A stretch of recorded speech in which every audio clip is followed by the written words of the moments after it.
Bem-vindo. Foi uma mini palestra que a gente apresentou no último dia 27, no grupo de empresários do qual eu faço parte, no Alto Tietê. E se você não teve oportunidade de participar, bom, aqui está o conteúdo, vou ser bem bastante breve. O objetivo dessa apresentação não é ensinar, porque realmente é uns 5 minutos aqui para a gente bater um papo, mas entender a importância dos relatórios financeiros para a sua empresa. A W2K é uma empresa de consultoria, faz consultoria para pequenas e médias empresas. Então, se você está dentro desse público de pequenas e médias empresas, isso aqui eu acho que vai ser bastante útil para você. E vamos lá, vamos começar esse bate-papo.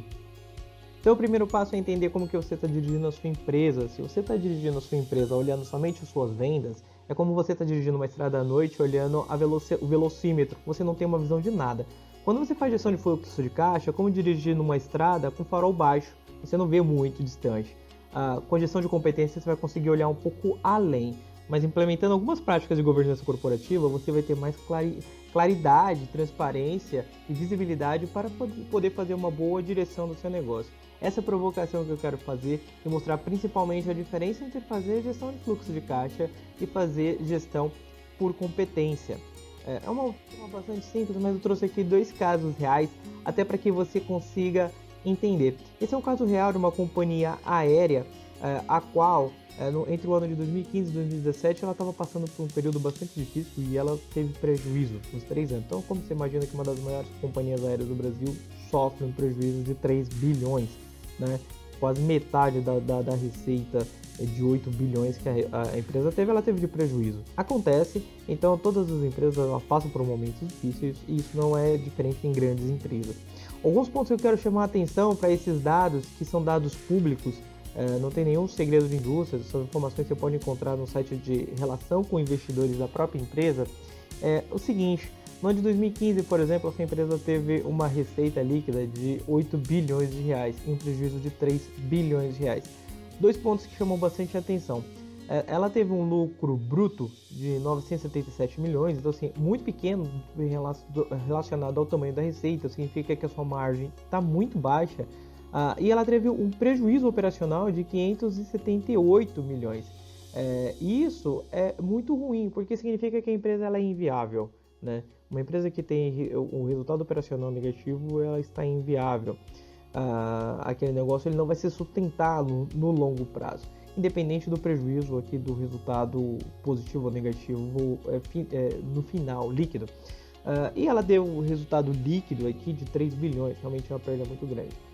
Pontos que eu queria chamar a atenção: a empresa fez alguma mudança estrutural e pode perceber que a margem dela, a receita não incrementou muito, mas ela passou a ter uma margem muito maior, mas mesmo assim mantendo ainda um prejuízo operacional, mas ela passou a ter um resultado bruto muito maior se considerado o ano 2015 e 2017 também, dado devido a diversas reformas que foi feito pela empresa por esse período, né? Várias mudanças a empresa passou para alcançar essa mudança. Então isso é uma mudança de gestão, que você só consegue perceber a partir do momento que você tem informações. Isso não impediu que nos 3 anos a empresa tivesse prejuízo. Porém, acho que o que eu queria chamar a atenção é que tudo isso que eu estou falando é sobre demonstração de resultado, que pouco tem a ver com a geração de caixa. As empresas pequenas e médias, muitas vezes fazem apenas geração de caixa. E perceba que o caixa é muito diferente do resultado da empresa.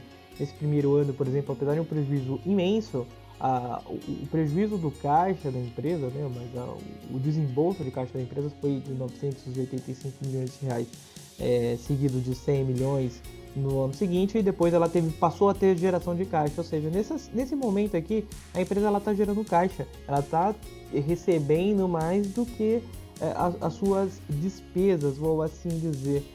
Entretanto, a empresa não saiu do prejuízo, né? Então, por isso que é importante a gente perceber, porque mesmo empresas que têm geração de caixa, ela pode estar no prejuízo. Então, geração de caixa e o resultado, o lucro da empresa são coisas totalmente diferentes. Trouxe outro caso real aqui, que essa é de uma pequena empresa que está muito mais próximo da realidade desse grupo do qual nós fazemos parte aqui no Alto Tietê.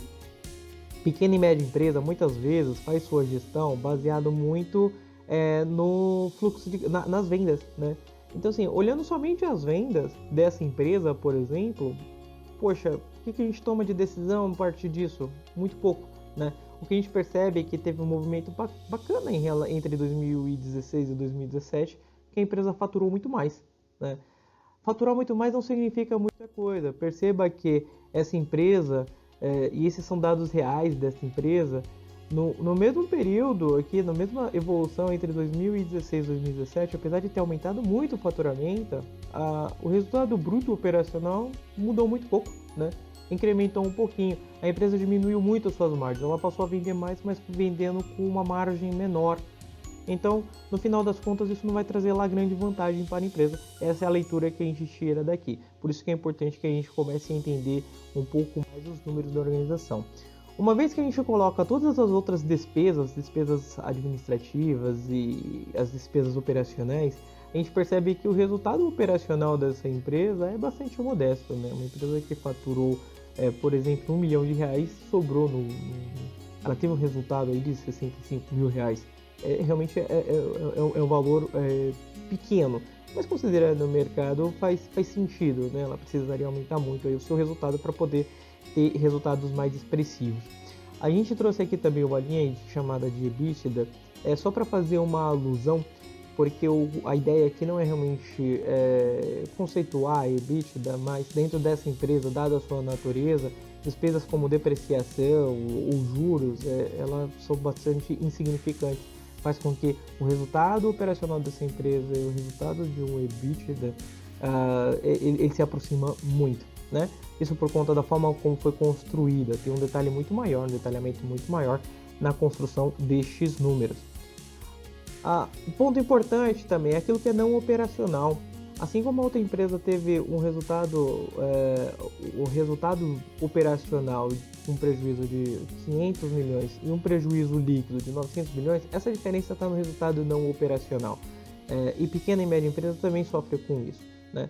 Então, aquilo que afeta o resultado não operacional, que são atividades que não fazem parte da atividade da empresa, né? Isso é um resultado não operacional, que ele pode ser positivo ou negativo.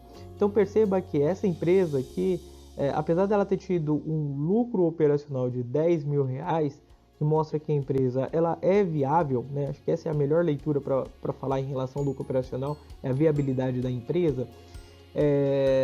O negócio está viável, o resultado líquido dessa empresa é maior, né?